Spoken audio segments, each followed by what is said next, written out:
Good afternoon. It's Vanessa Baker here, your Stampin' Up! Demonstrator from Waiuku. And thank you for joining me on another lovely Wednesday for our crafty get-together. I'm a Stampin' Up! Demonstrator based in Waiuku. And just a couple of things that are going on for Stampin' Up! Right now. There's still 15% off selected cardstock, and that runs until the 31st of August. And at the moment, in addition to that, you can get double rewards on your orders. So instead of the 10% rewards, you'd get 20, and that runs from today until Friday. So that's a pretty good reason to place, two pretty good reasons to place an order.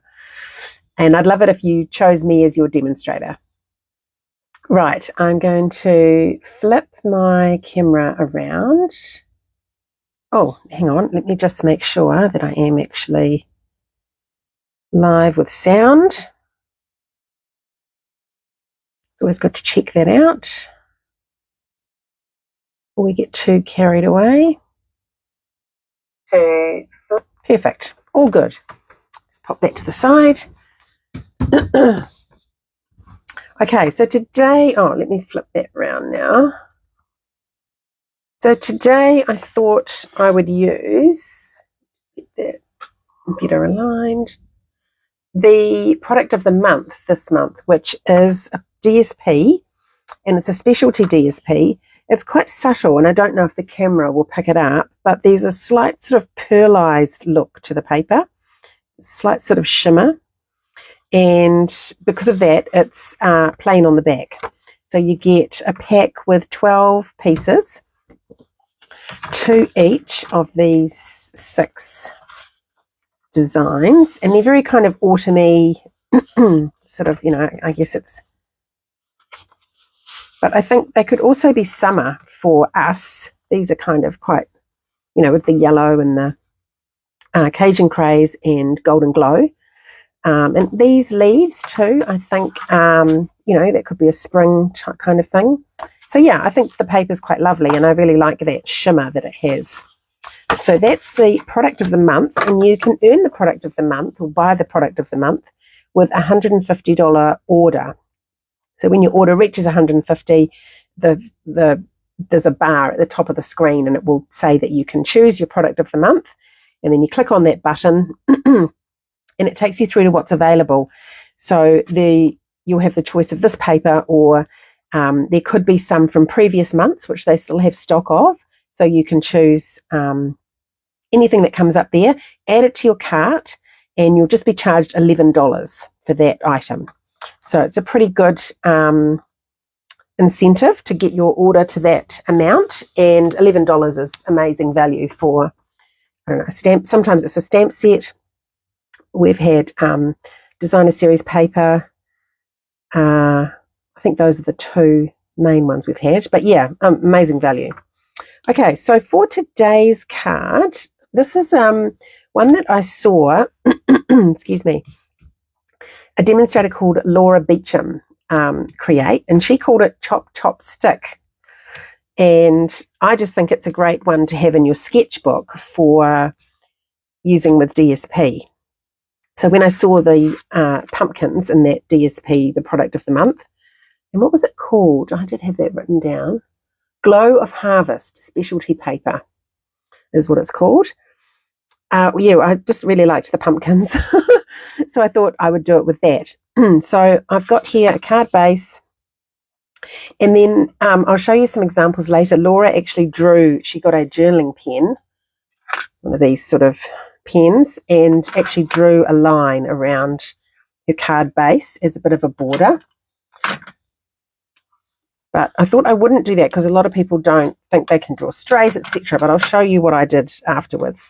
So then I've got a piece of early espresso, and excuse me, I just had a look on the paper. This is the pack the paper came in, and on the back here it tells you all of the colours that are in the paper.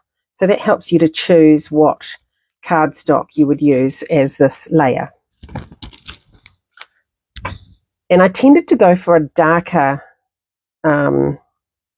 cardstock. So crumb cake was one of the options, but with that paper I thought it needed a bit more oomph behind it, so I wouldn't use the crumb cake for this particular project.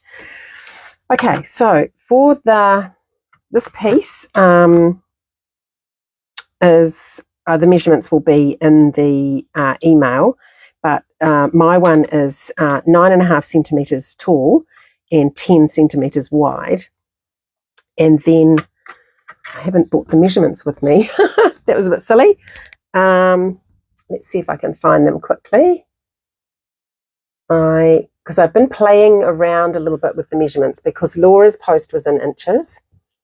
So I'm going to do the metric version, which for the first cut is 1.7. Now, can you see what I'm doing? Hold on.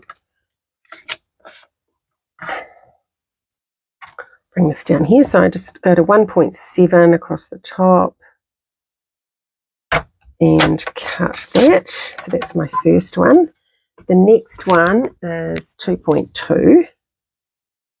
2.12. And the final cut is 2.7. So I find 2.5 and then go 2 more.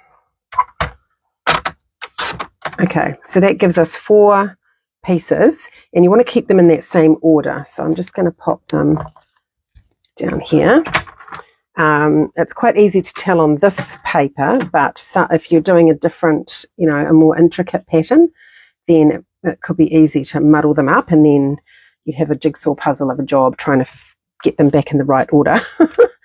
Okay, so for this one, I'm going to put both layers on dimensionals. So I'll just go ahead and put dimensionals on here. I have played around with a few different scenarios, which I'll show you later.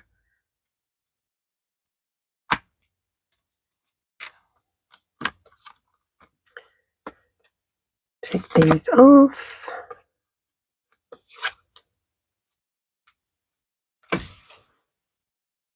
Okay, so this I'm just going to place in the center of my card base, like so. And very simply, these are then going to layer over the top. So you'll see that they're a bit longer than that first layer. And what you want to do is just space them out evenly, so there's even gaps between and at the ends, like so. And I think it's really quite effective as a way of using maybe some of those patterns that don't sort of grab you. I think they look really cool done in this sort of manner. So then I've just been getting my first one and flipping it over and popping. Now, so when you put the dimensionals, because it overhangs, you want to come back a little bit from the edge. So I start about there and I do one at each end, and I might do a bigger one in the middle for this one, something like that, and then I just put that back so it saves things from getting muddled. So then take the next one. This one's a bit wider, so I'll do full size dimensionals and then just pop it back.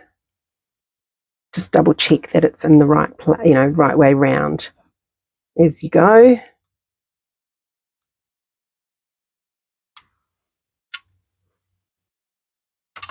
And the last one, and I've just been, this is a bigger piece, but I've just been putting them down the middle and it seems to be fine.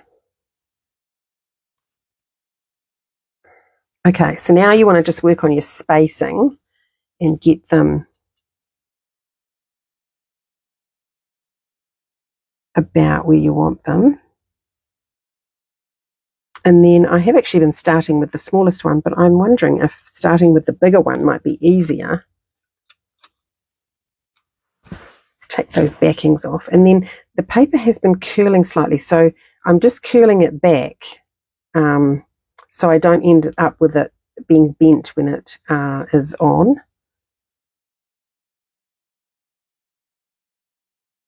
And then I found if you turn it this way, you can kind of eyeball it because I want the same amount overhanging top and bottom, and I want it straight with that edge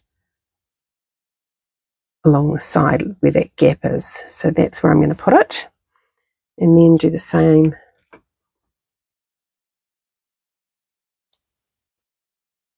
next time. Just give it a bend that way.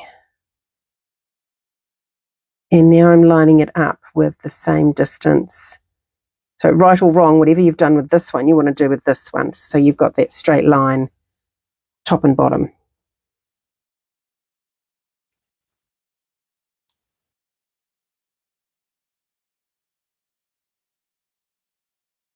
And it really is super easy to do.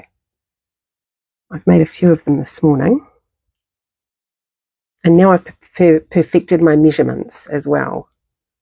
Because when you're converting imperial to metric, it can sometimes take a bit of experimenting just to get it right. Now that one looks a little, there we go. Okay, isn't that cool? And it's a little bit shimmery. We've got our pumpkins. And I think for this one I'm going to do a thank you. I use a few thank you cards. So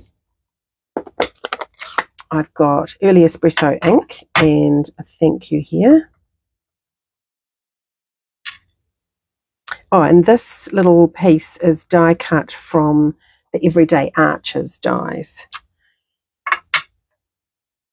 It's the smallest one out of that pack. And then I'm attaching that with glue dots because we've already got 2 layers of dimensional here.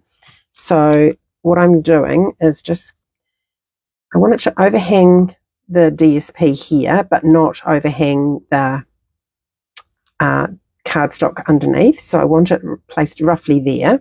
So I'm going to put a glue dot under sort of the H and under the Y so that I know that the glue dots will be on the DSP.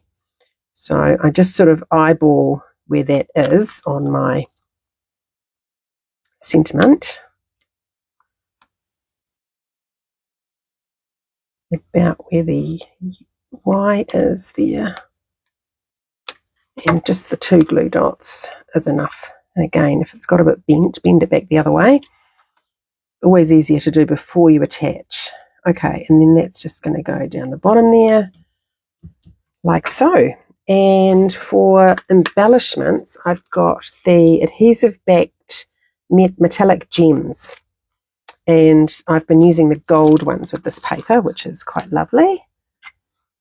I love these gems. They are just the best.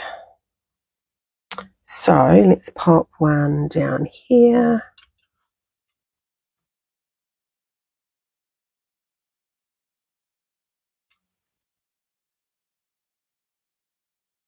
Oh, come on. Slide my knife under there. There we go. And I'll put one there.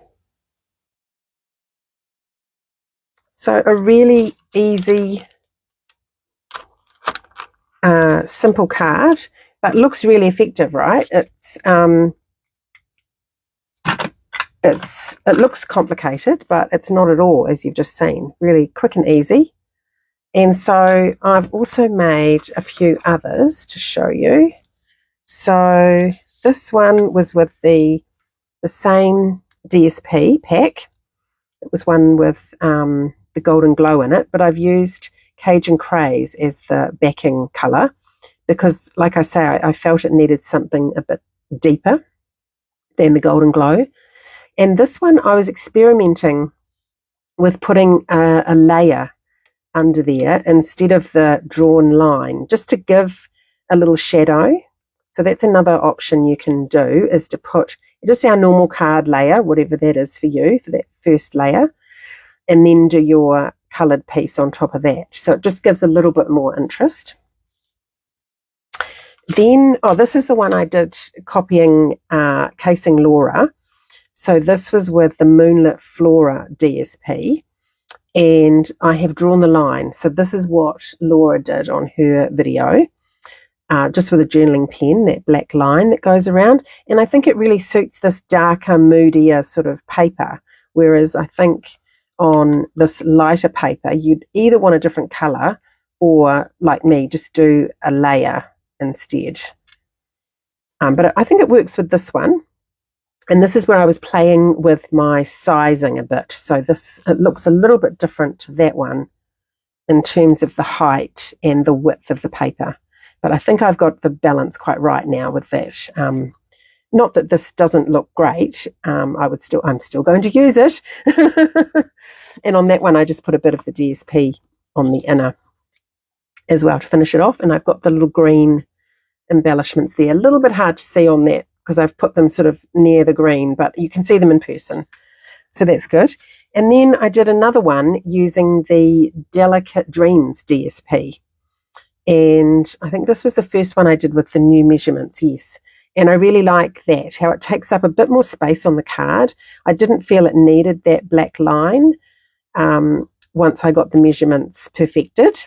So yeah, I'm really happy that this one worked out really well. And I love the hydrangea hue in the background there, and brought that through in the sentiment as well. And I use the same embellishments as the gold. They're all in the same pack. You get gold, silver, and copper, because this has got copper in the paper. So I used the copper embellishments on that one. Yeah, so that's my 4 versions. They are actually all different. Well, those two are probably the most similar. But yeah, using Laura's chop stick method.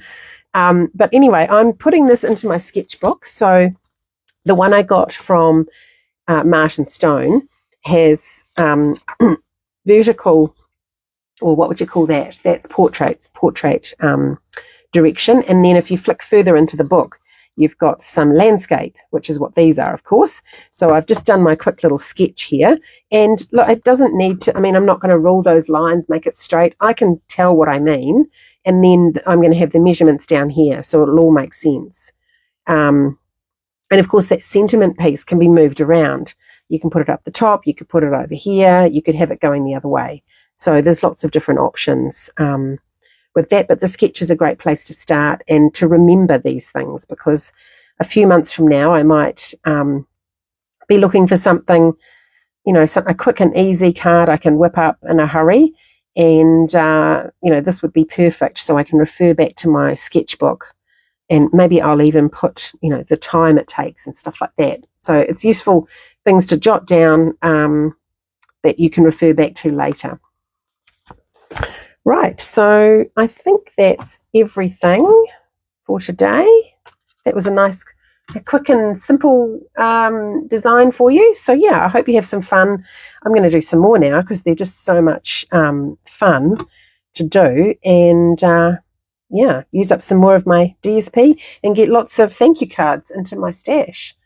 So I hope you have a great day, and I'll see you again in a couple of weeks. Bye for now.